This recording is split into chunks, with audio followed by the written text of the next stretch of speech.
மரத்தின் உச்சியில ஒரு பறவை கூடு, ஏதோ ஒரு பறவை கூடு கட்டியிருந்தது.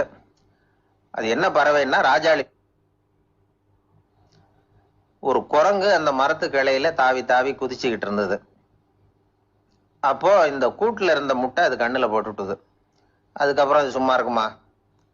விளையாட்டா ஒரு முட்டையை எடுத்தது, மரத்தை விட்டு கீழே இறங்குச்சு. கீழே ஒரு குப்பை மேட்டில் ஒரு கோழி சில முட்டைகளை அது பாட்டுக்கு இட்டு வச்சிருந்தது. குரங்கு தன் கையில இருந்த ராஜாளி பறவையோட முட்டைய அந்த கோழி முட்டைகளோட சேர்த்து போட்டுட்டு போயிட்டுது. கோழி வந்தது, பார்த்தது, அதுக்கு ஒன்றும் வித்தியாசம் புரியல. தன்னுடைய முட்டைகளோட சேர்த்து அந்த ராஜாளி முட்டையையும் சேர்த்து அடைகாத்துது. கொஞ்ச நாள்ல குஞ்சுகள்லாம் பொரிச்சுது, எல்லாம் முட்டையை விட்டு வெளியில வந்தது. ராஜாளி பறவையோட குஞ்சு அந்த கோழி குஞ்சுகளோடவே சேர்ந்து வளர்ந்தது. மற்ற கோழி குஞ்சுகள் போலவே இதுவும் குப்பையை கிளறிச்சு புழு பூச்சிகளை சாப்பிட்டுது. காக்கைகள் தாக்கிறதுக்கு வந்ததுன்னா மற்ற கோழி குஞ்சுகள் மாதிரியே இதுவும் பயந்து போய் தாய் கோழியின் சிறகுகளுக்கு உள்ள வந்து ஒளிஞ்சுக்கும். இப்படியே கொஞ்ச காலம் போச்சு. குஞ்சுகள்லாம் வளர்ந்து பெருசாயிட்டுது. சிலது சேவல்களாச்சு, சிலது கோழிகளாச்சு. அந்த ஒண்ணு மட்டும் ராஜாளி ஆச்சு. ஆனா ஒரு விஷயம், தான் ஒரு ராஜாளிங்கிறது அந்த பறவைக்கு தெரியாது. தன்னையும் ஒரு கோழின்னே அது நினைச்சுக்கிட்டு இருக்கு.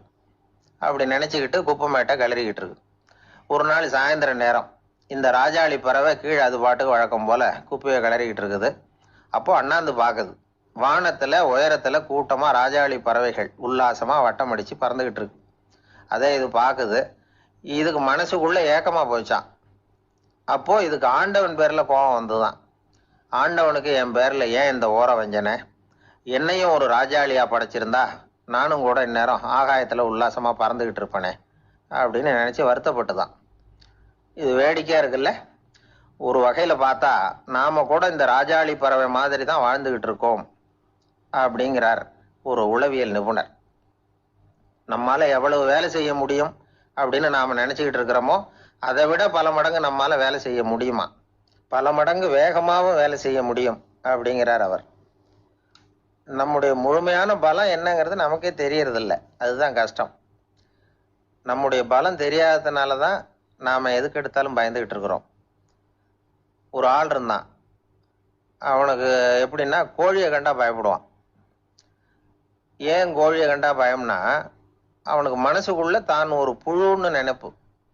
தன்னை ஒரு புழுவா நினைக்கும் பொழுது, புழுன்னா கோழி வந்து கொத்தும்ல, அதனால கோழியை கண்டு பயப்பட ஆரம்பிச்சிட்டான். இவன் நடுங்கிடுவான். எதிரில் கோழி வந்ததுன்னா உடம்பு பூரா நடுங்க ஆரம்பிச்சிடும். வீட்டில் இருக்கிறவங்க பார்த்தாங்க. இவனை அழைச்சிட்டு போய் ஒரு மனநோய் மருத்துவமனையில சேர்த்துட்டாங்க. அங்கே உள்ள டாக்டர் இவருக்கு சிகிச்சையெல்லாம் கொடுத்தார். ஒரு வாரம் இவனை தங்க வச்சு வேண்டிய சிகிச்சையெல்லாம் கொடுத்து மன ரீதியாக அவனை மாற்றி, சரி இனிமேல் நீ வீட்டுக்கு போகலாம்னு சொல்லி அனுப்பி வச்சார். வீட்டுக்கு புறப்பட்டான். அப்போ சொன்னார், இதை பாருப்பா, நீ வீட்டுக்கு போகலாம், நேராக வீட்டுக்கு போ, நல்லா ஞாபகம் வச்சுக்கோ, இனிமே வந்து நீ ஒரு புழு கிடையாது, மனுஷன், தைரியமாக புறப்படு, போயிட்டு வா அப்படின்னு சொல்லி வழி அனுப்பி வச்சார். சரிங்க டாக்டர்னு சொல்லிவிட்டு இவன் புறப்பட்டு போனான். பாதி வழி போயிருப்பான். லேசா நிமிர்ந்து பார்க்குறான், எதிரில் ஒரு கோழி வந்துகிட்டு இருக்கு. அது பாட்டுக்கு சாதாரணமாக நடந்து வந்துகிட்டு இருந்தது. அவ்வளவுதான், இவன் உடம்பு கிடுகிடுன்னு ஆட ஆரம்பிச்சுட்டுது. திரும்பி ஓடி வந்துட்டான். டாக்டர் கேட்டார், ஏன்பா திரும்பி ஓடி வந்துட்டேன்னு. பாதி தூரம் போயிட்டேன் டாக்டர், எதிரில் ஒரு கோழி வந்துகிட்டு இருக்குது, அதான் பயமா இருந்தது, வந்துட்டேன்னா. டாக்டருக்கு ஒரு மாதிரி ஆயிடுது. அவர் சொன்னார், இதை பாருப்பா, நான் தான் சொன்னேனே, நீ ஒரு புழு இல்லை, மனுஷன். இனிமே நீ புழு கிடையாது, நீ ஒரு மனுஷன். நீ ஒரு புழு இல்லைங்கிறது இன்னமும் உனக்கு புரியலையா அப்படின்னார் டாக்டர். நான் புழு இல்லைங்கிறது எனக்கு தெரிஞ்சுட்டுது டாக்டர், இது அந்த கோழிக்கு தெரியுமான்னு தெரியலையே அப்படின்னா. இவெல்லாம் எந்த காலத்துல மாறுறது? அதனால வாழ்க்கையில வெற்றி பெறணும் அப்படின்னு நினைக்கிறவங்க யாரா இருந்தாலும் தன்னுடைய பலம் என்ன அப்படிங்கிறத முதல்ல புரிஞ்சுக்கணும். தன்னுடைய சக்தியை புரிஞ்சுக்கிட்டவன் வெற்றி பெறுவது நிச்சயம். இந்த உலகத்துல எல்லாருக்கும் மகிழ்ச்சி தரக்கூடிய ஒரு பொருள் எது? இது ஒரு முக்கியமான கேள்வி. இந்த கேள்விக்கு பொருத்தமான ஒரு பதிலை உங்களால சொல்ல முடியுமா? அதாவது கொஞ்சம் யோசிச்சு பார்த்தா பணம்னு சொல்லலாமா? இப்போ கையில் காசு இல்லாதவங்ககிட்ட ஒரு 10 ரூபாயை கொடுத்தா அது அவனுக்கு சந்தோஷத்தை கொடுக்கும்.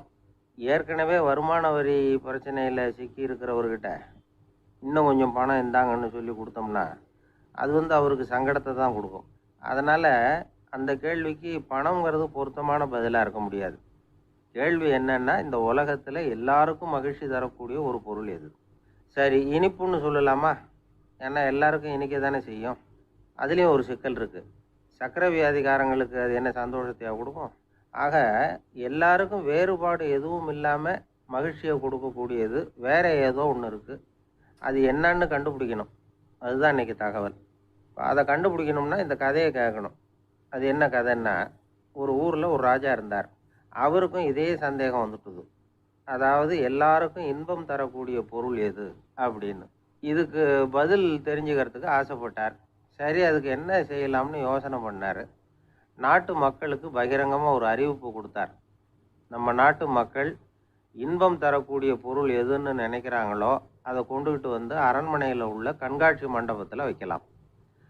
அப்படி அவங்க வைக்கிற பொருள்களில் எது எல்லாருக்கும் இன்பம் தரக்கூடியதாக இருக்குமோ அதை வச்சவருக்கு 1000 பொற்காசுகள் பரிசு அப்படின்னு அறிவிப்பு கொடுத்துட்டார்.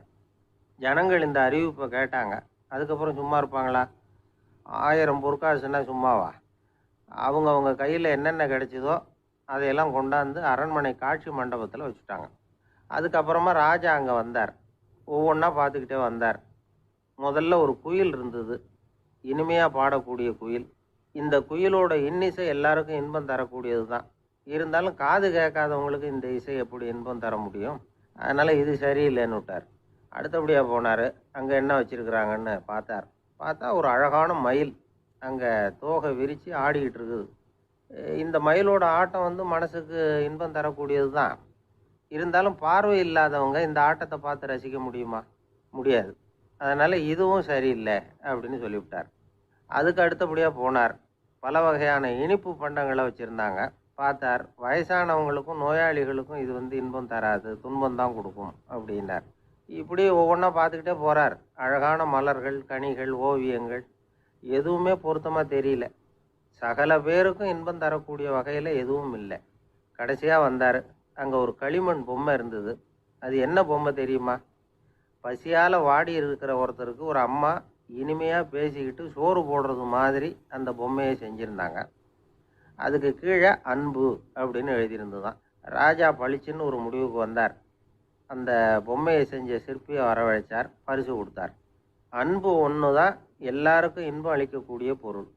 காது கேட்காதவங்களும் அதை கேட்க முடியும், பார்வை இல்லாதவங்களும் அதை பார்க்க முடியும், குழந்தைகளும் அதை உணர முடியும் அப்படின்னு அதுக்கு விளக்கம் கொடுத்தார் அந்த மன்னர்.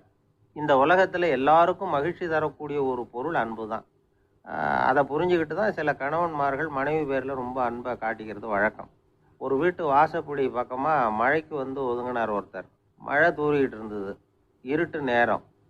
அந்த வீட்டில் இருந்தவர், இன்னைக்கு ராத்திரி வேணும்னா இங்கேயே தங்கிட்டு காலையில் போங்க அப்படின்னார். உடனே இவர் சொன்னார், ரொம்ப நன்றிங்க, ஒரு 10 நிமிஷத்தில் இதை வந்துவிடுறேன் அப்படின்னு சொல்லிவிட்டு எங்கேயோ ஓடினார். 10 நிமிஷம் கழித்து திரும்பி வந்தார். ஆமாம், எங்கே போயிட்டு வந்தீங்கன்னு கேட்டார் வீட்டில் இருந்தவர். நேராக எங்கள் வீட்டுக்கு போய் மனைவி கிட்ட இன்னைக்கு ராத்திரி இங்கேயே தங்கிக்கிறேன்னு சொல்லிவிட்டு வந்துட்டேன் அப்படின்னார் அவர். அன்புல இது ஒரு ரகம். ஒரு வயசான அம்மா தெரு வழியாக போயிட்டு இருந்தாங்க. அவங்க கையில் எண்ணத்தையோ வச்சுக்கிட்டு அதை அடிக்கடி பார்த்துக்கிட்டே இருந்தாங்க. ஒருத்தன் மெதுவாக அவங்கக்கிட்ட போய் கையில் இருக்கிறது என்ன அப்படின்னு எட்டி பார்த்தா அவங்க கையில் 4 பல் இருந்துதான். இவன் ஆச்சரியமாக அந்த அம்மாவை பார்த்தான். ஏம்மா, உனக்கு என்ன பைத்தியமா? ஏது இந்த பல்? இதை என்னத்துக்காக கையில் வச்சுக்கிட்டு அலைஞ்சிக்கிட்டு இருக்கிற அப்படின்னு கேட்டிருக்கான். அதுக்கு அந்த அம்மா விவரம் சொல்ல ஆரம்பித்தாங்களாம். இதை பாருப்பா, எனக்கு ஒரு மகன் இருந்தான். அவனை ரொம்ப செல்லமாக வளர்த்தேன். அவனை தரையிலே நடக்க விடுறதில்ல, எப்பவும் தூக்கி வச்சுக்கிட்டு இருப்பேன். அவன் நல்லா பெரியவனாகி பள்ளிக்கூடம் போகிறப்ப கூட அவன் புஸ்தக மூட்டையை நான் தான் சுமந்துக்கிட்டு போவேன்.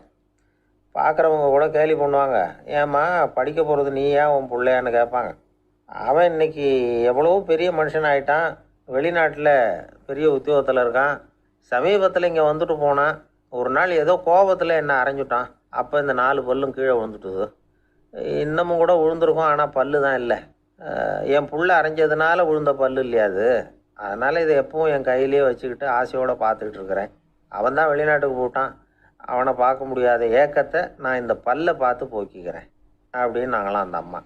இந்த கதை எதுக்காகன்னா தாய் அன்பு அப்படிங்கிறது எப்படிப்பட்டதுங்கிறத புரிஞ்சுக்கிறதுக்காக. கல்யாணம் ஆனதுக்கு அப்புறம் தாயை மறந்து விடுறவங்க எத்தனை பேர் இந்த உலகத்தில்? அவங்க காதில் வேணுங்கிறதுக்காக தான் இந்த தகவல். ஆனால் ஒரு விஷயம் மட்டும் நல்லா புரிஞ்சுக்கணும். தாயை மதிக்க தெரிஞ்சவங்க தான் இன்றைக்கி வாழ்க்கையில் எல்லா விதத்துலேயும் முன்னுக்கு வந்திருக்கிறாங்க. வேணும்னா விசாரித்து பார்த்துக்குங்க. இன்னொரு அம்மா இருந்தாங்க. அவங்க தினமும் ஒரு கோயிலுக்கு வருவாங்க.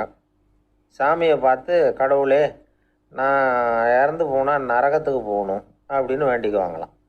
எல்லாரும் சொர்க்கத்துக்கு போகணும்னு தானே கடவுள்கிட்ட வேண்டிக்குவாங்க. இந்த அம்மா தினம் நான் நரகத்துக்கு போகணும் அப்படின்னு வேண்டிக்கிறாங்க. அங்கே இருந்த அர்ச்சகருக்கு இது சந்தேகம். ஒரு நாள் அதை நேரடியாகவே அவங்கக்கிட்ட கேட்டுவிட்டார். அதுக்கு அந்த அம்மா பதில் சொன்னாங்களாம், ஐயா, எனக்கு கல்யாணம் ஆகி ரொம்ப நாள் வரைக்கும் குழந்தை பாக்கியம் இல்லாமல் இருந்தது. கோயில் குளம் எல்லாம் சுற்றி வந்தேன். ரொம்ப நாள் கழித்து ஒரு குழந்தை பிறந்தது, ஆண் குழந்தை. அவனை நான் ரொம்ப செல்லம் கொடுத்து வளர்த்தேன். அதோட விளைவு என்ன ஆச்சுன்னா, அவன் ரொம்ப மோசமாக ஆயிட்டான்.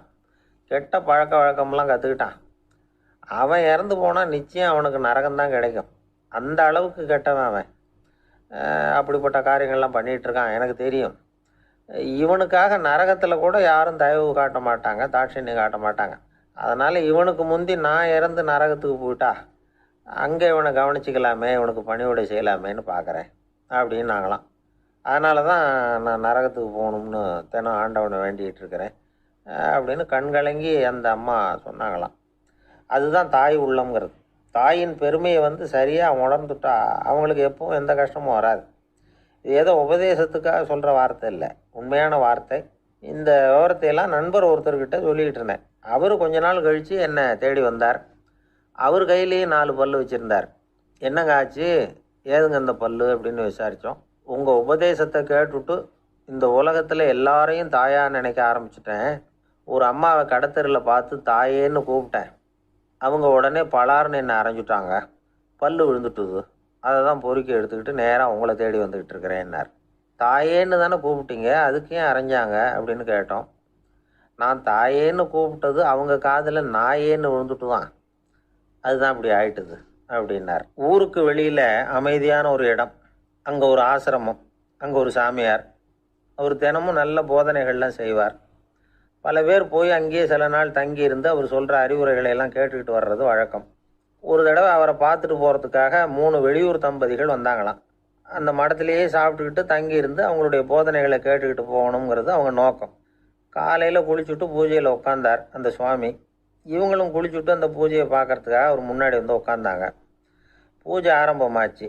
சம்பிரதாயப்படி அது ரொம்ப நேரம் நடந்துக்கிட்டே இருக்குது. இவங்களுக்கு நல்ல பசி இருந்தாலும் இந்த நேரத்தில் அதை எப்படி வெளியில் காட்டிக்கிறது? பேசாமல் இருந்தாங்க.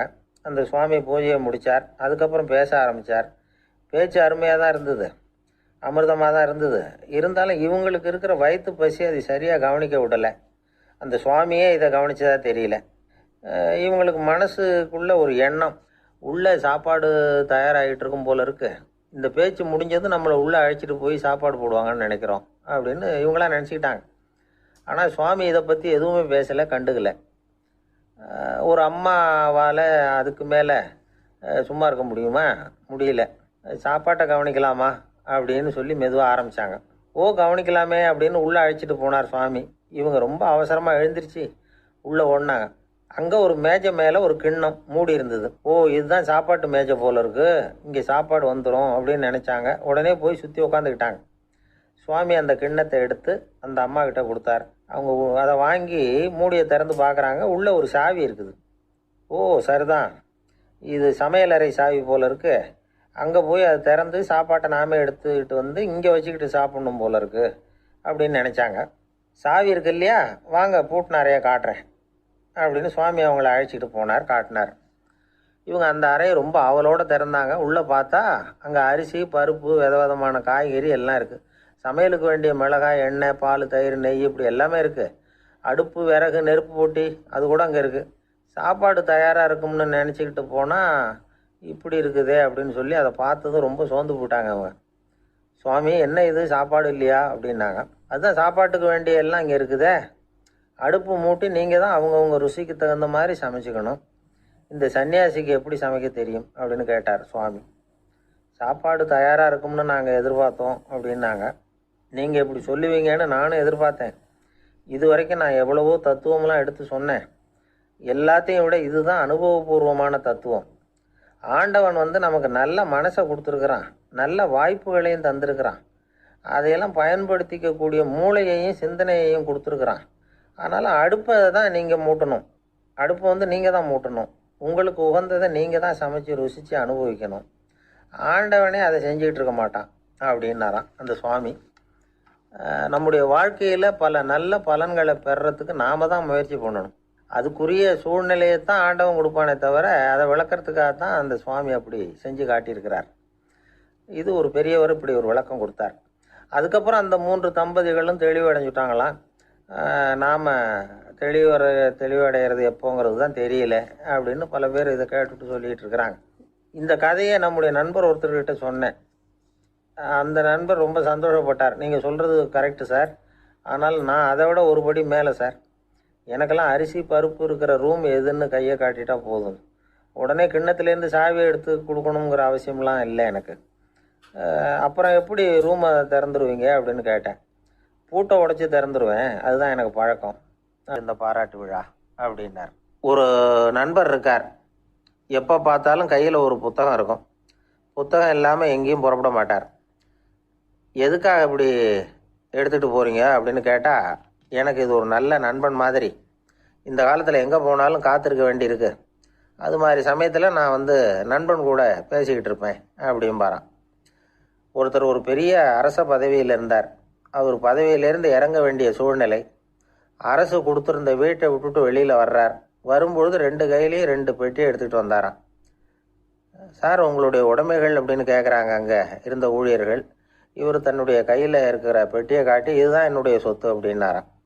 ஒரு பெட்டியில் அவருடைய உடைகள், இன்னொரு பெட்டியில் அவர் விரும்பி படிக்கிற புத்தகங்கள், அவ்வளவுதான். இதுதான் இருந்துதான். புத்தகம் படிக்கிறது மனசுக்கு நல்லதுங்கிறது நமக்கு தெரியும். புத்தக வாசிப்பு உடம்புக்கும் நல்லதுங்கிறாங்க. அது நமக்கு ஆச்சரியமாக தான் இருக்குது. ஒரு நபர் ஒரு வருஷத்தில் சராசரியாக 2000 பக்கங்களை படிச்சிருக்கணுமா, யுனெஸ்கோ பரிந்துரை. ஆனால் நம்ம நாட்டில் நாம் சராசரியாக படிக்கிறது 32 பக்கங்கள், அவ்வளவுதான். இவ்வளவுக்கு நம்ம நாட்டில் 6000த்துக்கும் மேற்பட்ட நாளேடுகள், 2000த்துக்கும் மேற்பட்ட இதழ்கள், மலர்கள், இவ்வளவு இருந்தும் சரியாக வரல. இந்த உலகத்தில் முதல் நூலகம் எங்கே எப்போ ஆரம்பமாச்சு தெரியுமா? கிமு 2500ஆம் ஆண்டில் அது ஆரம்பமாயிருக்குது. பாபிலோனியாவில் அமில் அணு அப்படிங்கிற அரசன் தான் நூலகத்தை உருவாக்கி இருக்கிறான். அப்போல்லாம் தாள் கிடையாது, களிமண் தான். களிமண் பலகைகளில் எழுதி அது தொகுத்து அப்படியே நூலாக்கி அதை நூலகத்தில் வச்சுருப்பாங்களாம். அரசருடைய நூலகத்தில் 1000த்துக்கும் மேற்பட்ட நூல்கள் இருந்ததாக வரலாற்று குறிப்பு இருக்குது. அது மட்டும் இல்லை, அந்த நூலகத்தில் பொருள் வாரியாக, அதாவது சப்ஜெக்ட் வாரியாக புத்தகங்களை வகைப்படுத்தி வச்சுருந்தாங்களாம். அதில் மிச்சம் இருந்த ஒரு 25 களிமண் பலகை புத்தகங்கள் இன்றைக்கும் பிரிட்டிஷ் அருங்காட்சியகத்தில் இருக்குதான். அச்சு தாள் இதெல்லாம் ஏற்பட்டதுக்கு அப்புறம் அமைக்கப்பட்டது தான் பிரான்சில் இருக்கக்கூடிய பாரிஸ் நூலகம். 1480 பிரெஞ்சு மன்னர் 11ஆம் லூயி இந்த நூலகத்தை அமைச்சாராம். ஆனால் அப்போல்லாம் அரசர்கள் மட்டும்தான் நூலகத்தை பயன்படுத்த முடியுமா. அதுக்கப்புறம் 17ஆம் நூற்றாண்டில் இந்த முறை மாறி பொதுமக்கள் அங்கே போகலாம், படிக்கலாம் அப்படிங்கிற நிலைமை தான். போட்லியன் நூலகம் அப்படின்னு அதுக்கு பேர், பாரிஸ் நகரத்தில் இருக்குது. அங்கே தான் நூல்களின் பட்டியல் தயாரிப்பு பணி ஆரம்பமாச்சு. கல்வி வளர்ச்சியையும் நூலகத்தையும் இணைச்சவர் நெப்போலியன் போனபார்ட். முன்பணம் செலுத்தி புத்தகத்தை படிக்கிற முறையையும் அவர் தான் கொண்டுகிட்டு வந்தாராம். மக்கள்கிட்ட வசூலிக்கிற வரியின் ஒரு பகுதியை நூலகத்துக்கு பயன்படுத்தினவரும் அவர் தானா. நெப்போலியன் நூலகத்தில் உலகத்தில் உள்ள எல்லா மொழி நூல்களும் இருக்குதான். அங்கே ஒரு தமிழ் நூலும் இருந்திருக்குது. அது என்னென்னா கம்பராமாயணம். சோவியத் யூனியனுக்கு படையெடுத்து போனப்போ அங்கேருந்து லட்சக்கணக்கான புத்தகங்களை இந்த பனிச்சறுக்கு வாகனங்கள் இருக்குல்ல, அதில் கொண்டுகிட்டு வந்ததாக வரலாறு. அடுத்தபடியாக குறிப்பிட்டு சொல்லத்தக்க நூலகம் எதுன்னா பிரிட்டிஷ் நூலகம். மிக பழைய கையெழுத்து பிரதியெல்லாம் கூட அங்கே இருக்குது. 1753 ஆரம்பமாச்சு. அதில் உள்ள நூல்களை வரிசையாக அடுக்கினா 180 கிலோமீட்டர் நீளத்துக்கு வருமா. மிகப்பெரிய நூலகம் அமெரிக்க தலைநகர் வாஷிங்டனில் இருக்குதான். இந்தியாவை பொறுத்த வரைக்கும் பெரிய பழைய நூலகம் எதுன்னா கல்கத்தா நூலகம். எல்லா இந்திய மொழி நூல்களும் இங்கே உண்டு. மகாகவி பாரதியார் நடத்தின இந்தியாங்கிற இதழின் எல்லா பிரதிகளும் அங்கே பாதுகாப்பாக இருக்குது. படிக்கும் பழக்கம் இங்கே வளர வேண்டியிருக்குது. ஒருத்தர்கிட்ட ஒரு புஸ்தகத்தை கொடுத்து விமர்சனம் எழுத சொல்லியிருந்தாங்க. கொஞ்ச நாள் கழித்து அவரை போய் பார்த்து, என்னங்க புஸ்தகத்தை படித்து பார்த்தீங்களா அப்படின்னு கேட்டாங்களாம். இதுக்கு அவர் சொல்லியிருக்கிறார், இன்னும் நான் படித்து பார்க்கலிங்க, இப்போ தானே விமர்சனமே எழுதி முடிச்சிருக்கிறேன், இனிமே தான் படிக்கணும் அப்படின்னாராம். ஒருத்தர் அவசரமாக போய்கிட்டு இருந்தார். எங்கே போய்கிட்டு இருக்கீங்க அப்படின்னு கேட்டார் ஒரு பெரியவர். கடைக்கு போகிறேன் சார், சாமான் வாங்கிறதுக்கு அப்படின்னார். அங்கே போகிறதுக்கு முன்னாடி தெரிஞ்சிக்க வேண்டியதெல்லாம் தெரிஞ்சுக்கிட்டீங்களா அப்படின்னு கேட்டார் பெரியவர். கடைக்கு போய் காசை கொடுத்து ஒரு பொருளை வாங்கிட்டு வரப்போகிறோம், இதில் தெரிஞ்சிக்க வேண்டியது என்ன இருக்குது அப்படின்னார் அலட்சியமாக. இப்போ அந்த பெரியவர் பேச ஆரம்பித்தார்.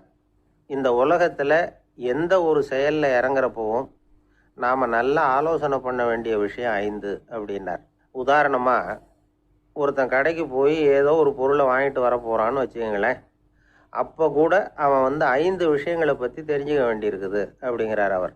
முதல்ல அந்த பொருள் எப்படிப்பட்டது அப்படிங்கிறத தெரிஞ்சுக்கணும். ரெண்டாவதாக தன்னை பற்றியும் தெரிஞ்சுக்கணும். அப்போ தான் அந்த பொருள் தனக்கு தேவையா இல்லையா அப்படிங்கிறத புரிஞ்சுக்க முடியும். மூணாவதாக தெரிஞ்சுக்க வேண்டியது ஒன்று இருக்குது. அது என்னென்னா, அந்த பொருளை அடையறதுக்கு வழி என்ன அப்படிங்கிறத தெரிஞ்சுக்கணும். அதாவது எவ்வளவு பணம் கொடுத்தா அது கிடைக்கும், இது மாதிரியான விஷயங்கள்.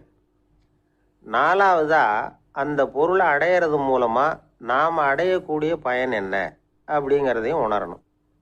அஞ்சாவது, அந்த பொருளை அடையிறதுல இருக்கக்கூடிய தடை எது அப்படிங்கிறதையும் நாம் தெரிஞ்சுக்கணும். பெரியவர் பேசுறது ஏதோ தத்துவம் மாதிரி தெரியுது இல்லையா? தத்துவம்தான். அதாவது இப்படி உலகியல் வாழ்க்கையில் சின்ன சின்ன விஷயங்கள்லேயே நாம் 5 விஷயங்களை தெரிஞ்சுக்க வேண்டி இருக்குது. அது ரொம்ப அவசியமாக இருக்குது. பேரின்ப நிலைன்னு சொல்கிறாங்கல்ல, அது மாதிரி பெரிய சமாச்சாரங்கள்லேயும் இந்த 5 விஷயங்களை நாம் தெரிஞ்சுக்க வேண்டியிருக்குது. அதுக்கு பேர் என்னன்னா அர்த்த பஞ்சகம். வைணவ சமயத்தில் அர்த்த பஞ்சகம்ங்கிறது ரொம்ப பெரிய விஷயம். கடைக்கு போகிறது மாதிரி கடவுளை பார்க்க போகிறப்பவும் நாம் 5 விஷயங்களை தெரிஞ்சுக்கணுமா. முதல்ல பரம்பொருள் அப்படிங்கிறது என்ன, அதோட தன்மைகள் என்ன, இதை தெரிஞ்சுக்கணும். இதுக்கு பேர் என்னன்னா பரமாத்ம ஸ்வரூபம் அப்படின்னு பேர். ரெண்டாவது, நாம் யார், நம்மோட தன்மை என்ன அப்படிங்கிறத தெரிஞ்சுக்கணும். நான் யாருன்னு எனக்கே தெரியலங்கிறப்போ இதை நான் சொல்கிறேன்னு இது என்னுடையதுன்னு சொல்கிறது தப்பு தானே. அப்புறம் மூணாவது விஷயம், பரம்பொருளை நாம் அடையிறதுக்கு வழி எது, இதை தெரிஞ்சுக்கணும். இது உபாய ஸ்வரூபம் அப்படின்னு பேர். நாலாவது விஷயம், நாம் அடைய வேண்டிய பயன்கள் என்ன அப்படிங்கிறத தெரிஞ்சுக்கிறது. இதுக்கு புருஷார்த்தம் அப்படின்னு பேர். அஞ்சாவது, அந்த பயனை அடைய விடாமல் தடுக்கிற தடைகள் யாவை அப்படிங்கிறத தெரிஞ்சுக்கிறது. இது விரோதி ஸ்வரூபம். இதைத்தான் தடையியல் அப்படின்னு சொல்கிறாங்க. அதாவது பரமாத்மாவை பற்றிய அறிவு, ஜீவாத்மாவை பற்றிய அறிவு, உபாயம் பற்றிய அறிவு, புருஷார்த்தம் பற்றிய அறிவு, இந்த 4 அறிவுக்கும் எதிரடையா, அதாவது அதையெல்லாம் தப்பாக புரிஞ்சுக்கிறதால உண்டாகக்கூடிய அறிவு விரோதி ஸ்வரூபம். என்ன இது தகவலில் ஏதாவது கதை சொல்லுவீங்கன்னு பார்த்தா ஏதோ தத்துவம் பேசிக்கிட்டு இருக்கிறீங்களே அப்படின்னு நினைக்கலாம். இதுவும் தெரிஞ்சுக்க வேண்டிய ஒரு பெரிய விஷயந்தான். காதில் போட்டு வச்சா எப்போவாவது உபயோகப்படும். என்னுடைய நண்பர் ஒருத்தர் ஒரு நாள் என்கிட்ட சொன்னார், சார், அடுத்த மாதம் தஞ்சாவூரில் ஒரு கல்யாணம், போகிறதா வேண்டாமா அப்படின்னு ஒரே குழப்பமாக இருக்குது அப்படின்னார். நான் உடனே இந்த அர்த்த பஞ்சக உபதேசம் பண்ண ஆரம்பித்தேன். அவர் எல்லாத்தையும் பொறுமையாக கேட்டுவிட்டு, சரி சார், நான் போகிறதுன்னு முடிவு பண்ணிவிட்டேன்னார். எப்படி இந்த முடிவுக்கு வந்தீங்க அப்படின்னு கேட்டேன். அவர் சொன்னார், சார், அந்த 2வது பாயிண்ட் ஒன்று சொன்னீங்களே, அதை புரிஞ்சுக்கிட்டதுக்கு அப்புறம்தான் இந்த முடிவுக்கு வந்தேன் அப்படின்னார். என்ன 2வது பாயிண்ட்டுன்னு? அதாவது தன்னை பற்றி புரிஞ்சுக்கணும் அப்படின்னு சொன்னீங்க. உடனே என்னை பற்றி புரிஞ்சுக்கிட்டேன், நான் யாருங்கிறது எனக்கு தெரிஞ்சுது, உடனே போகிறது தான் நல்லதுன்னு முடிவு பண்ணிவிட்டேன்னார். நீங்கள் யாருன்னு கேட்டேன். நான் தான் சார் அந்த கல்யாணத்தில் தாலி கட்ட வேண்டிய மாப்பிள்ளை அப்படின்னார். அந்த காலத்தில் அண்ணாமலை ரெட்டியார்னு ஒருத்தர் இருந்தார். அவர் வெங்கனூர் அப்படிங்கிற கிராமத்தில் இருந்தார். அங்கேருந்து விருத்தாசலம் கோவிலுக்கு தவறாமல் போயிட்டு வந்துக்கிட்டு இருந்தார். இடையில் வெள்ளாறு, அதில் ஒரு சமயம் வெள்ளம் வந்துட்டுது. இவரால் போக முடியல. அதோட விளைவு வெங்கனூர்லேயே ஒரு கோவில் கட்டணும் அப்படின்னு முடிவு பண்ணார், சிவாலயம். அந்த சமயத்தில் வடநாட்டில் பஞ்சம். அதனால் அங்கே இருந்த பல சிற்பிகள் தென்னாட்டை நோக்கி வர ஆரம்பித்தாங்க. அவங்க வெங்கனூர் வழியாக வர்றது தெரிஞ்சதும் இவர் போய் பார்த்தார். இங்கே ஒரு கோவில் கட்டணும், அதுக்கு நீங்கள் உதவணும்னார். பஞ்ச காலத்தில் இப்படி ஒரு வாய்ப்பு கிடைச்சதில் அவங்களுக்கும் ரொம்ப மகிழ்ச்சி. உற்சாகத்தோடு ஒத்துக்கிட்டாங்க. ஆலய திருப்பணி ஆரம்பமாச்சு. அவங்களுக்கு வேண்டிய எல்லா வசதிகளையும் இவர் செஞ்சு கொடுத்தார். அவங்களுக்கு எந்த குறையும் இல்லாமல் பார்த்துக்கிட்டார். அது மட்டும் இல்லை, ஒவ்வொரு நாளும் அங்கே வருவார். உங்களுக்கு என்ன வேணும், எது வேணும்னு கேட்பார். ஏதாவது குறை இருந்தால் சொல்லுவாங்க, உடனே தீர்த்து வைப்பார். இவரும் கேட்பார், எந்த குறையாக இருந்தாலும் என்கிட்ட சொல்லுங்க அப்படின்னு சொல்லுவார். அதை தவிர இவராகவே கவனித்தும் அவங்களுக்கு என்னென்ன தேவைங்கிறத கண்டுபிடிச்சி அதையெல்லாம் கொடுத்துக்கிட்டு இருப்பார். என்ன தேவைன்னாலும் அதை நிறைவேற்றி வச்சுருவார். அந்த சிற்பிகளின் தலைவன் ஒருத்தன், அந்த ஆளுக்கு வெத்தலை பாக்கு போடுறது பழக்கம். இதை தெரிஞ்சுக்கிட்டு அதுக்காகவே ஒரு ஆளை ஏற்பாடு பண்ணார். வேணுங்கிறப்போலாம் நீ வெத்தலை சிவல் மடித்து கொடுக்க வேண்டியது உன் வேலை அப்படின்னு ஒருத்தனை ஏற்பாடு பண்ணிட்டார். இப்படியெல்லாம் செஞ்சதும் அவங்களுக்கும் ரொம்ப உற்சாகம்.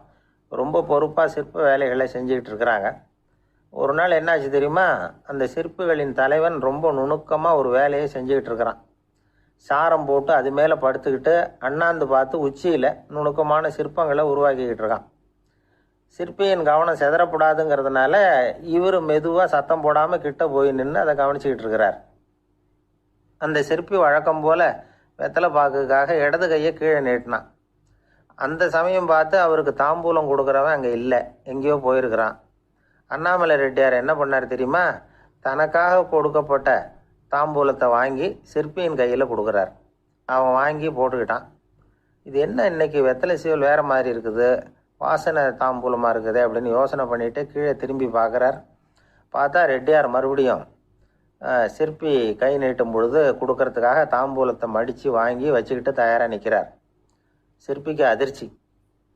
உடனே பொத்துன்னு கீழே குதிச்சான். ஐயா, என்ன இது நீங்களா அப்படின்னா.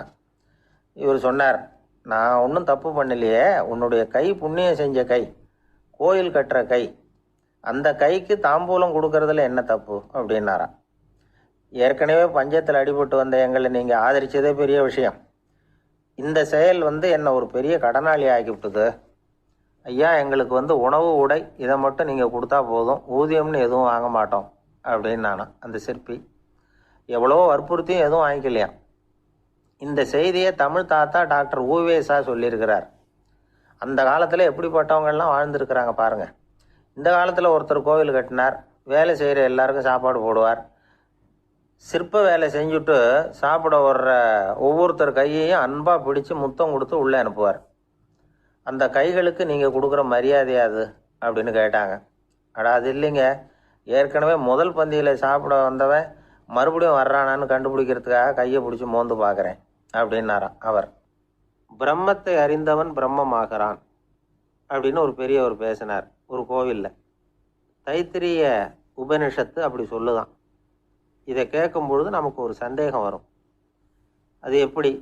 பிரம்மத்தை அறிந்தவன் பிரம்மம் ஆகிறான்னா, சிங்கத்தை அறிந்தவன் சிங்கம் ஆகிறானா, தோசையை அறிந்தவன் தோசை ஆகிறானா?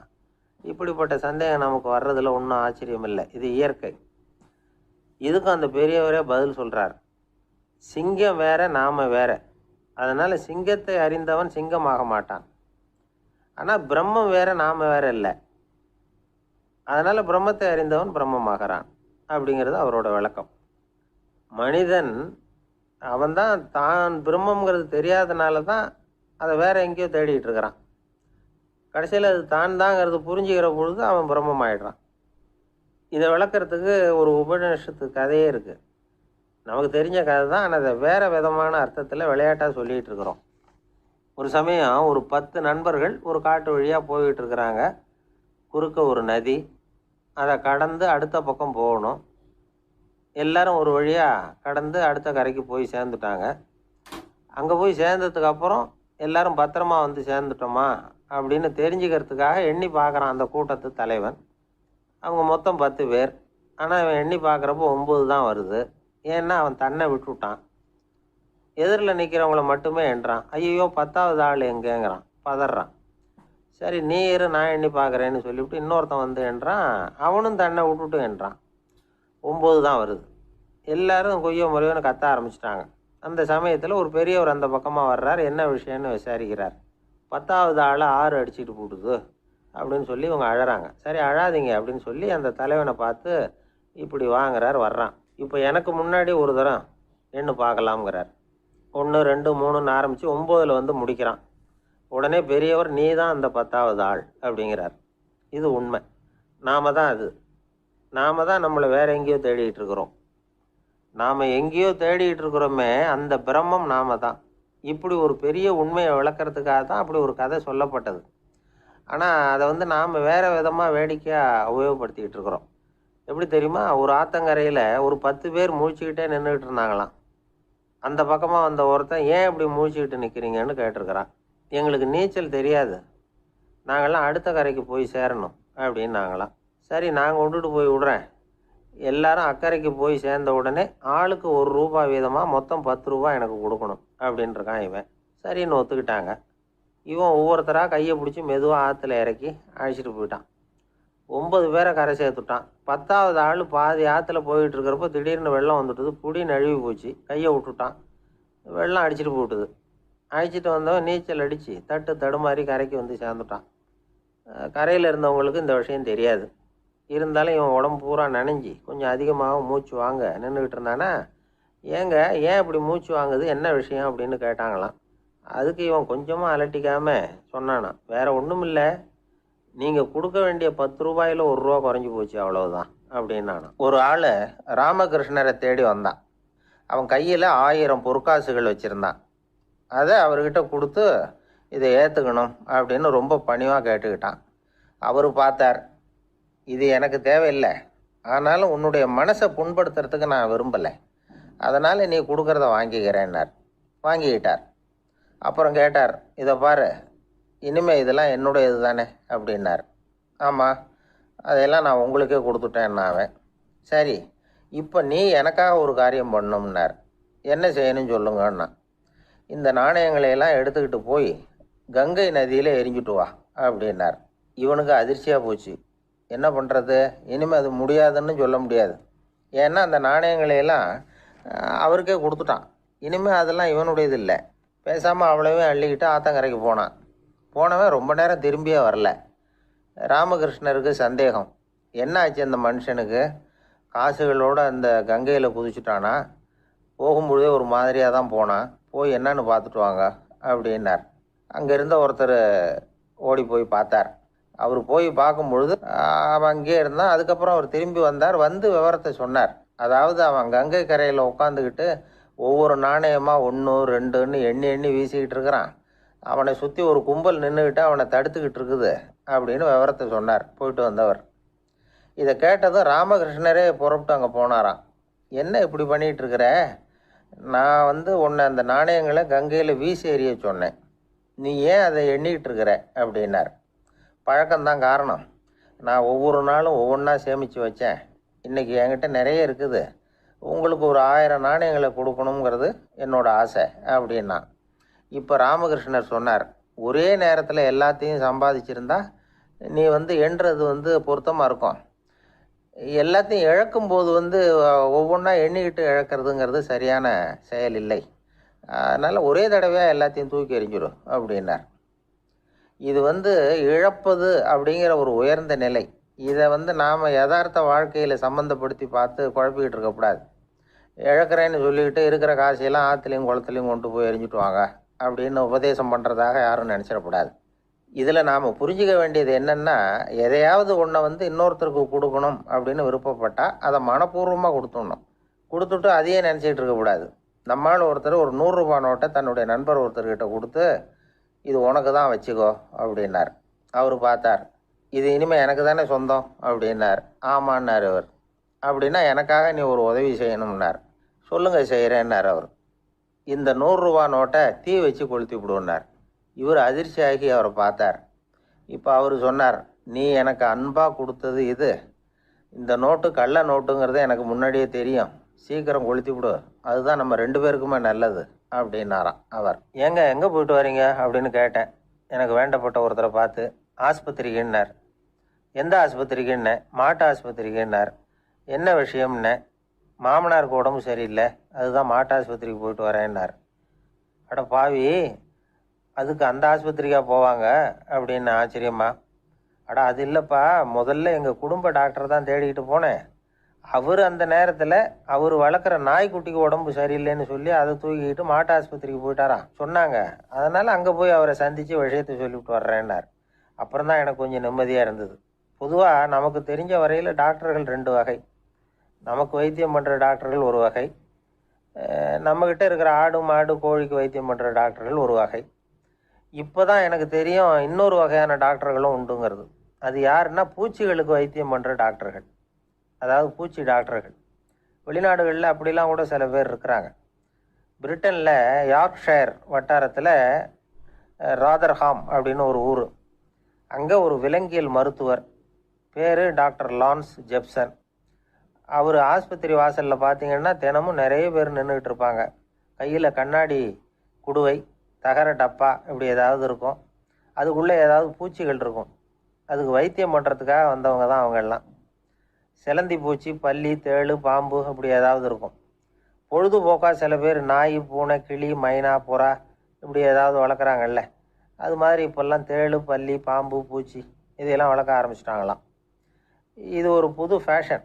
இப்போ கூண்டுக்குள்ளே டப்பாக்குள்ளே போட்டு வளர்க்குறது, அதுக்கு ஏதாவது நோய் வந்துட்டுதுன்னா வைத்தியம் பண்ணுறதுக்கு டாக்டர்கிட்ட வந்துட வேண்டியது, இப்படி இந்த பழக்கம்லாம் நிறையா வந்துட்டுது. ரத்தம் உறிஞ்சிற அட்டைகள் கூட இவங்ககிட்ட வைத்தியத்துக்கு வருதான். சிலந்திகளில் செங்கால் சிலந்தின்னு ஒரு வகை. மத்திய அமெரிக்க காடுகளில் இது அதிகம். சிலந்திகள்லேயே ரொம்ப விலை உசந்தது இந்த ரகம்தான். கால்களில் சிவப்பு கோடுகள் இருக்கும். இந்த இனம் இப்போ குறைஞ்சிக்கிட்டே வர்றதுனால சர்வதேச விதிகளின்படி இவற்றின் ஏற்றுமதி இறக்குமதிக்கு தடை விதிக்கப்பட்டிருக்குது. அதனால் இதை வளர்க்குறவங்க வீட்டுக்குள்ளேயே இனவிருத்தி மூலமாக பெருக்கி விற்பனை பண்ணிட்டு வராங்களாம். அந்த வகை சிலந்திகள் தான் இப்போ வைத்தியத்துக்கு அதிகமாக வருதான். சரி, இதுக்கெல்லாம் எப்படி வைத்தியம் பண்ணுறாங்க? முதல்ல அதை குளிர்பதன பெட்டியின் வழுவழுப்பான சுவரில் விட்ட உடனே அதெல்லாம் மெதுவாக இறங்கி வரும். அப்போ அதன் நோயை கண்டுபிடிக்கிறது சுலபம். அப்புறம் அதுக்கு கிருமிகளை கொல்லக்கூடிய மருந்துகளையோ வலி நிவாரண மருந்துகளையோ கொடுப்பாங்க. கால் உடைஞ்ச சிலந்திகளுக்கு பசையை கொண்டு ஆப்ரேஷன் பண்ணுவாங்க. சில சிலந்திகளுக்கு உடைஞ்ச காலை எடுத்துட்டா புதிய கால் வளர்ந்துடும். சிலந்திகளை மனிதர்கள் கையில் எடுக்கிறப்போ அது பயந்து போய் கீழே குதிக்குது. அதனால் கால் உடஞ்சி விடுது, இல்லைன்னா வயிறு சேதமடையுது. அந்த நிலைமையில் வர்ற சிலந்திகளுக்கு மயக்க மருந்து கொடுத்து ஆப்ரேஷன்லாம் கூட பண்ணுறாங்களாம். பார்த்தீங்களா பூச்சிகளுக்கு வந்த வாழ்வே? நம்ம ஊர்லேயும் வீடுகளில் பூச்சிகள் வளர்க்குறது உண்டு. ஒருத்தர் வந்தார், எனக்கு 3000 கரப்பாம்பூச்சி அவசரமாக தேவைப்படுது, எங்கே கிடைக்கும்னு கேட்டார். கரப்பாம்பூச்சியா? அது என்னத்துக்குன்னு கேட்டோம். அது வேறு ஒன்றும் இல்லை, நான் குடியிருக்கிற வாடகை வீட்டை காலி பண்ண போகிறேன். வீட்டு சொந்தக்காரர் என்ன சொல்கிறாருன்னா, இந்த வீட்டுக்கு நான் குடி வந்தப்போ எப்படி இருந்ததோ அதே நிலைமையில் விட்டுட்டு போகணும்னு வீட்டுக்காரர் சொல்லியிருக்கிறார், அதனால தான் கேட்டேன் அப்படின்னார். ஒரு தந்தை தன்னோட பிள்ளைய ரொம்ப தைரியசாலியாக வளர்க்கணும்னு ஆசைப்பட்டார். அதுக்காக அவனை கூப்பிட்டு உட்கார வச்சு இப்படி உபதேசம் பண்ணார். இதை பாருப்பா, நான் உன்னாட்டம் இருக்கிறப்போலாம் எதுக்கும் பயப்பட மாட்டேன், ரொம்ப துணிச்சலாக இருப்பேன்.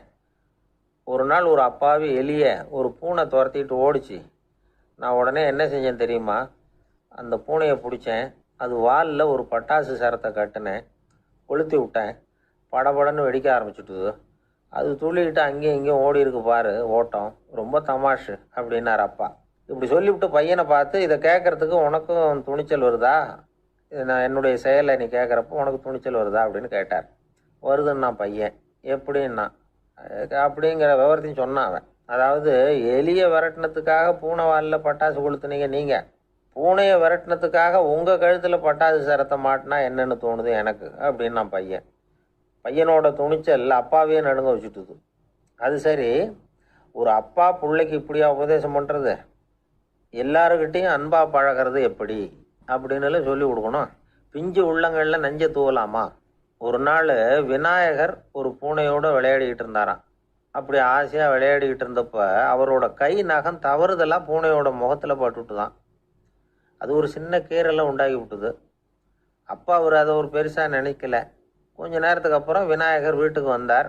அவங்க அம்மா பார்வதி தேவியை பார்த்தார். பார்வதி தேவி கன்னத்தில் விரலால் கீறினது மாதிரி ஒரு அடையாளம் இருந்தது. விநாயகருக்கு அதிர்ச்சி, ஆச்சரியம். நம்ம அம்மா இந்த உலகத்துக்கே தாயார், அப்பேற்பட்ட அவங்க முகத்திலேயே கீறலை உண்டாக்கக்கூடியவங்க யாராக இருக்க முடியும் அப்படின்னு யோசனை பண்ணார். தாயே, உன்னுடைய கன்னத்தில் இந்த வடு எப்படிம்மா ஏற்பட்டதுன்னு கேட்டார். குழந்தாய், இது நீ செஞ்ச காரியம்தான்ப்பா. உன்னுடைய கை நகம் கீறினதுனால ஏற்பட்ட வடு தான் இது அப்படின்னாங்க அவங்க. விநாயகர் திடுக்கிட்டு போட்டார். எப்படிம்மா அது? நான் எந்த காலத்துலேயும் ஒன்று அப்படி கீறினதாக எனக்கு நினைவு இல்லையே அப்படின்னார். இன்னைக்கு காலையில் ஒரு பூனையை கீறினதை நீ மறந்துட்டியா அப்படின்னாங்க அந்த அம்மா. விநாயகர் திகைச்சு போய் நின்னார். பார்வதி தேவி சொன்னாங்க, இதை பார்ப்பா, இந்த உலகத்தில் இருக்கக்கூடிய எல்லா உயிர்கள்லேயும் நான் இருக்கிறேன். நான் தான் இந்த உலகமாக ஆகியிருக்கிறேன். ஆகையினால நீ யாரை துன்புறுத்தினாலும் அது உண்மையிலேயே என்ன துன்புறுத்தினதாக தான் வந்து முடியும் அப்படின்னாங்க. விநாயகர் மனசுக்குள்ளே ஒரு வெளிச்சம் ஏற்பட்டு தான். அதுக்கப்புறம் அவர் யாரையுமே கல்யாணம் பண்ணிக்காததுக்கு அதுதான் காரணமா. இந்த உலகத்தில் எல்லாரையும், இங்கே இருக்கிற எல்லாத்தையும் தாயின் வடிவமாக அவர் பார்க்க ஆரம்பிச்சிட்டாராம். குருதேவர் ராமகிருஷ்ணர் இந்த கதையை எடுத்து சொல்லியிருக்கிறார். நபிகள் நாயகம் ஒரு தடவை ஒரு நாற்காலியில் உட்காந்து என்னமோ யோசனை பண்ணிட்டு இருந்திருக்கிறார். அப்போ அவரோட உடையில ஒரு கீழ்ப்பகுதி தரையில் படிஞ்சு கிடந்திருக்குது. அங்கே விளையாடிக்கிட்டு இருந்த ஒரு பூனை அது மேலே வந்து படுத்து தூங்கி போச்சு. தொழுகை செய்ய வேண்டிய நேரம் வந்துட்டது. நபிகள் நாயகம் எழுந்திருக்க பார்த்தார். அப்போ தான் பூனை தன்னோட உடை மேலே படுத்து தூங்கிட்டு இருக்கிறது கண்ணில் படுது. பூனையோட தூக்கத்தை கலைக்க விரும்பல அவர். தன்னுடைய சகோதரியை கூப்பிட்டார். ஒரு கத்திரிக்கோல் எடுத்துகிட்டு வர சொன்னார். பூனை படுத்திருந்த உடைப்பகுதி மட்டும் இருக்குல்ல, அதை மட்டும் அதோட கத்திரிச்சு விட்டுட்டு அதுக்கப்புறம் அவர் எழுந்திரிச்சு தொழுகைக்கு போனாராம். அதாவது பிற உயிர்கள்கிட்ட எப்படி அன்பு காட்டணுங்கிறத பெரியவங்க எவ்வளவோ விதத்தில் நமக்கு எடுத்து காட்டியிருக்கிறாங்க. இருந்தாலும் எத்தனை பேர் மனசில் அதெல்லாம் உரைச்சிருக்குது? நாமளும் நம்ம ட்ரெஸ்ஸு மேலே ஒரு பூனை படுத்திருந்தா ஒரு கத்திரிக்கோலை தான் தேடுவோம், எடுத்துகிட்டு வர சொல்லுவோம். துணியை வெட்டுறதுக்கு பதிலாக இல்லை அதோட வாழை வெட்டினா என்ன அப்படின்னு தோணும். ஒரு ஆள் ரொம்ப பிரியமாக ஒரு பூனையை ஆற்றுல குளிப்பாட்டிக்கிட்டு இருந்தானா. எப்படி? அந்த பூனையை ஆற்று தண்ணியில் அமுக்கி அமுக்கி குளிப்பாட்டிக்கிட்டு இருக்கிறான். அந்த வழியாக போன பெரியவர் ஒருத்தர் இதை பார்த்தார். இதை பார்ப்பா, பூனையை அது மாதிரி ஆற்று தண்ணியில் அமுக்கி குளிப்பாட்டாத, மூச்சு திணறி செத்து போடும் அப்படின்னு அட்வைஸ் பண்ணார். நீ போய் அவன் வேலையை பார்த்துக்கிட்டு, எனக்கு எல்லாம் தெரியும்னா இவன். சரின்னு அவர் போயிட்டார். கொஞ்ச நேரம் கழித்து அவரே அந்த வழியாக திரும்பி வந்துக்கிட்டு இருந்தார். ஆற்றுல பூனையை குளிப்பாட்டிக்கிட்டு இருந்தவன் அழுதுகிட்டு உட்காந்துருக்கிறான். பக்கத்தில் அந்த பூனை செத்து கிடக்குது. இதை பார்த்தார் பெரியவர்.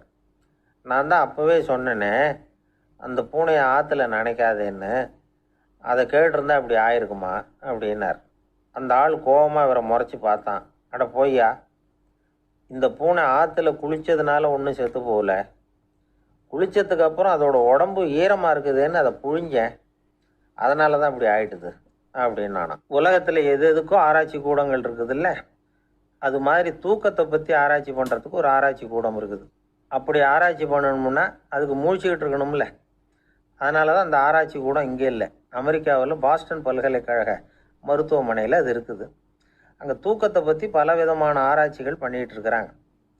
அந்த ஆராய்ச்சி கூடத்தில் இயக்குனராக இருக்கிற ஒரு நிபுணர் அவர் என்ன சொல்கிறார் தெரியுமா? உங்களுக்கு தூக்கம் வரலையா, நீங்கள் நல்லா தூங்குறதுக்கு தாராளமாக சில யோசனைகளை என்னால் சொல்ல முடியும் அப்படிங்கிறார். யோசனை தானே, காசா பணமாக கேட்டு வச்சுக்கலாமே. உணவு, மனநிலை, தூங்கும் இடத்தோட சூழ்நிலை, படுக்கைக்கு செல்கிறப்போ உள்ள பழக்க வழக்கங்கள், இது காரணமாக ஒருத்தருக்கு தூக்கம் வராமல் போகலாம். தூக்கம் வராததுக்கு இதுதான் காரணம்னா அதையெல்லாம் சுலபமாக கட்டுப்படுத்தலாங்கிறார் அவர். தூக்கத்தை வரவழைக்கக்கூடிய ஒரு நல்ல மருந்து உடற்பயிற்சி. ஆனால் ஒன்று, படுக்க போகிற நேரத்தில் இது மாதிரி உடற்பயிற்சிகள் எல்லாம் செய்யக்கூடாது. கொஞ்சம் முன்னாடி பகல்லையே இந்த பயிற்சிகளை செய்கிறது நல்லது. தூக்கம் வராமல் அவதிப்படுறவங்க பிற்பகல் நேரங்களில் காஃபி, டீ இது மாதிரி பானங்களை சாப்பிடக்கூடாது. மது அருந்துறது கூட தூக்கத்தை பாதிக்கும். வெது வெதுப்பான நீரில் குளிக்கிறது, தியானத்தில் ஈடுபடுறது, ஓய்வாக இருக்கிறது, படுக்கிறது, அதாவது படுக்கிறதுக்கு முன்னாடி ஒரு குவளை பால் சாப்பிட்றது, இதெல்லாம் தூக்கத்தை வரவழைக்கிறது ரொம்ப உதவியாக இருக்கும். இன்னொரு விஷயம் என்னென்னா, தூங்கி ஆகணுமேங்கிற கவலை வேண்டியதில்லை. அப்படி நினச்சி கவலைப்படுறதை விட்டுடணும். தூக்கம் வரலையா, உடனே படுக்கையை விட்டு எழுந்திரிக்க வேண்டியது. வெளியில் வாங்க, வேறு ஏதாவது வேலையில் ஈடுபடுங்க, கொஞ்சம் நேரம் உலாவுங்க, அல்லது ஏதாவது ஒரு புஸ்தகத்தை எடுத்து படிங்க. களைப்பு ஏற்பட்டால் மறுபடியும் படுக்கைக்கு போங்க, தூக்கம் தானே வந்துடும். ஒரு விஷயத்தை மட்டும் நல்லா ஞாபகத்தில் வச்சுக்கணும். படுக்கைக்கு போகிறப்போ உங்கள் மற்ற எல்லா பிரச்சனைகளையும் மறந்துடணும். அது எப்படி சார் முடியும்? அந்த நேரம் தானே எல்லா பிரச்சனையும் வரிசையாக ஞாபகத்துக்கு வருது அப்படின்னு நாம் நினைக்கலாம். ஆனால் பழக்கத்தில் அதை நாம் மாற்றிக்க முடியும். கொஞ்சம் முயற்சி பண்ணணும், அவ்வளோதான். இது எல்லாமே ஆராய்ச்சி பண்ணி பார்த்துட்டு அந்த நிபுணர் சொல்கிற கருத்து தான். இன்னொரு விஷயமும் அவர் சொல்கிறார். அது என்னென்னா, உடல் கோளாறு காரணமாக தூக்கம் வராமல் அவதிப்படுறவங்களுக்கெல்லாம் இந்த யோசனைகள் சரியாக வராது அப்படிங்கிறார். அதுக்கெல்லாம் மருத்துவ சிகிச்சை கொடுத்து தான் சரி பண்ணணும். சில பேருக்கு நடு ராத்திரியில் மூச்சு திணறல் ஏற்பட்டு தூக்கம் வராமல் போயிடும். ஊரெல்லாம் தூங்குறப்ப தான் மட்டும் தூங்காமல் முழிச்சிக்கிட்டு இருக்கிறது, ஊரெல்லாம் முழிச்சிக்கிட்டு இருக்கிறப்போ தான் மட்டும் தூங்குறது, இது மாதிரி கோளாறுகளால் சில பேர் பாதிக்கப்படலாம். காலு தசை முறுக்கிக்கிறதுனால சில பேருக்கு அடிக்கடி விழிப்பு வரலாம். மன அழற்சி காரணமாக சில பேருக்கு தூக்கம் வராது. இது மாதிரி கோளாறுகளுக்கெல்லாம் அதுக்கு தகுந்த மாதிரி சிகிச்சை கொடுத்து தான் சரி பண்ண வேண்டியிருக்கும். எந்த கோளாறும் இல்லாமல் தூக்கம் வரலைன்னா ஆரம்பத்தில் சொன்ன முறைகளை கடைப்பிடிச்சு பார்க்கலாம். தூக்கம் வந்ததுன்னா யோசனை சொன்ன அந்த நிபுணருக்கு நன்றி சொல்லலாம். ஒருத்தர், ஏன் சார் பஸ்ஸில் தூங்குறது கெட்ட பழக்கமானு கேட்டார். இல்லையே, நான் கூட பஸ்ஸில் போகிறப்ப தூங்கிட்டு தானே போவேன் அப்படின்னார் இன்னொருத்தர். அப்புறம் ஏன் என்ன டிரைவர் வேலை வேணாம்னு வீட்டுக்கு அனுப்பி வச்சுட்டாங்க அப்படின்னாராம் அவர். ஒருத்தரை பார்த்து உன்னுடைய நண்பர்கள் யார் அப்படின்னு ஒரு கேள்வி கேட்டு பாருங்க. கொஞ்சம் யோசித்து பதில் சொல்லுவாங்க. அவங்கக்கிட்டேயே உன்னுடைய எதிரிகள் யார் அப்படின்னு கேளுங்க, கடகடன்னு ஒப்பிச்சிருவாங்க. நம்ம மனசு இருக்க அது எப்படின்னா, நம்ம நண்பர்களை விட எதிரிகளை அது நல்லா ஞாபகத்தில் வச்சுக்கும். இது ஒரு ஆச்சரியமான உண்மை. உங்களால் நண்பர்களை மறந்துட முடியும், ஆனால் எதிரிகளை மறந்துட முடியாது. இது ஒரு வேடிக்கையான நிலைமை தான். அழகான தருணங்களை நாம் ஏன் மறந்துடுறோம்? இது இயற்கை. ஏன்னா நம்ம மனசு மலர்களை கவனிக்கிறது இல்லை, அதில் இருக்கிற முள்ளை தான் கவனிக்குது. தன்னை காயப்படுத்துகிற எதையும் அது உடனே கண்டுகொள்ளுது. ஒரு தெளிந்த சிந்தனை உடைய மனசு மிக அழகாக உள்ள எல்லாத்தையும் கவனிக்கும். அது நன்றியுடன் உணரக்கூடிய எல்லாத்தையும் பார்த்து குறிச்சிக்கும். இப்படிப்பட்டவங்க வாழ்க்கை இயல்பாகவே நல்லா அமையும். அது ரொம்ப அபூர்வம். மனசில் உள்ள ஒரு சிறிய அமைப்பை மாற்றுவதை பொறுத்து தான் இந்த விஷயம் அப்படிங்கிறார் ஓஷோ. ஒரு யூத கோவில் இருந்து தான், அது யூதர்களின் மடமாகவும் இருந்தது. அங்கே ஒரு தலைமை குரு, அவர் ரொம்ப கண்டிப்பானவர். அந்த கோவிலை ஒட்டி ஒரு தோட்டம். ஒரு நாள் காலையில் அந்த தோட்டத்தில் 2 இளம் யூதர்கள் நடந்து போய்கிட்டு இருக்கிறாங்க. காலையில் 1 மணி நேரம், மாலையில் 1 மணி நேரம் அவங்க அந்த தோட்டத்தில் நடக்கிறதுக்கு அனுமதி உண்டு. மற்ற நேரங்களில் அவங்க மத புத்தகங்களை படிக்கணும், பிற விதிமுறைகளை கடைபிடிக்கணும். அந்த 2 பேருமே தொடர்ந்து புகைப்பிடிக்கிற பழக்கம் உள்ளவங்க. ஆனால் கோவில் மடத்தில் இருக்கிறப்போ அவங்க புகைப்பிடிக்க முடியாது, அது கடுமையான குற்றம். சரி, நாம் தோட்டத்தில் இருக்கிறப்போவாவது புகைப்பிடிக்கலாமா அப்படின்னு ஒரு ஆசை அவங்க 2 பேருக்குமே. இருந்தாலும் பயம். இப்படி கேட்டால் மதகுரு என்ன சொல்லுவாரோ அல்லது என்ன செய்வாரோங்கிற பயம். இப்படியே கொஞ்ச நாள் ஆச்சு. ஒரு நாள் அந்த 2 பேரில் ஒருத்தன் ரொம்ப கலங்கி போய் அந்த கோவிலிருந்து வெளியில் வந்துக்கிட்டு இருந்தான். வந்தவன் நேராக தோட்டத்து பக்கம் போனான். அங்கே இன்னொருத்தன் ஆனந்தமாக புகை பிடிச்சிக்கிட்டு இருக்கிறான். அதை பார்த்து தான் இவனுக்கு அதிர்ச்சி. அட கடவுளே, என்ன இது, நீ கேட்காமலே ஆரம்பிச்சிட்டியா அப்படின்னா. இல்லை, நான் கேட்டுவிட்டு தான் ஆரம்பிச்சிருக்கேன்னா அவன். அப்படியா, என்ன மனுஷன் இவர், நானும் தான் கேட்டேன், என்னை கண்ணாமுன்னான்னு திட்டி விட்டார். இது என்ன கோவிலா இல்லை நரகமா? உனக்கு புகை பிடிக்கணும்னு ஆசையாக இருந்தால் நரகத்துக்கு போகணும்னு சொல்லிவிட்டார். அது சரி, உன்னை மட்டும் எப்படி அனுமதிச்சார் அப்படின்னு கேட்டான் இவன். அவன் சிரிச்சுக்கிட்டே, நீ எப்படி கேட்ட சொல்லு அப்படின்னா. நாம் இந்த தோட்டத்துக்கு வர அனுமதிக்கப்பட்டிருக்கிறதே ஜபத்துக்காகத்தானே, அதனால் நான் ஜபம் சொல்லும் பொழுது புகை பிடிக்கலாமா அப்படின்னு கேட்டேன். அதுக்கு தான் அவர் சத்தம் போட்டு என்னை அடிக்கவே வந்துட்டார் அப்படின்னா இவன். நீ ஒரு மாதிரியாக கேட்டிருக்க, நான் வேறு மாதிரியாக கேட்டிருக்கிறேன். ஜபம் சொல்லும்போது புகை பிடிக்கலாமான்னு நீ கேட்டிருக்க. ஐயா, புகை பிடிக்கும் பொழுது ஜபிக்கலாமா அப்படின்னு நான் கேட்டேன். அதில் தப்பு ஒன்றும் இல்லை அப்படின்னு பதில் சொல்லிட்டார் அப்படின்னா. ஒரு சிறிய மாற்றம்தான் அது மிகப்பெரிய மாறுதலை ஏற்படுத்தி விட்டது. மனசு நல்ல விதமாக சிந்திக்க ஆரம்பிச்சுட்டுதுன்னா மகிழ்ச்சிக்கு பஞ்சம் இல்லை. ஒரு கஞ்சன் ஆற்றுல விழுந்துட்டான், வெள்ளத்தில் தத்தளிச்சுக்கிட்டு இருக்கிறான். கரையில் நின்ன ஒருத்தர், உன் கையை கொண்டா இப்படி பிடிச்சி இழுத்து கரையில் சேர்த்து விடுறேன்னார். எதையும் கொடுத்து பழக்கம் இல்லாத அவன் கையையும் கொடுக்க மாட்டேன்னுட்டான். இவர் பார்த்தார், உன் கையை கொடுன்னு சொல்கிறதுக்கு பதிலாக நான் என் கையை கொடுக்குறேன் பிடிச்சிக்கோ அப்படின்னார். அவன் கப்புன்னு பிடிச்சிக்கிட்டான், இழுத்து கரையில் போட்டார். என்ன சார், உங்கள் பையன் என்ன செஞ்சுக்கிட்டு இருக்கிறான் இப்போ அப்படின்னு கேட்டார் ஒருத்தர்.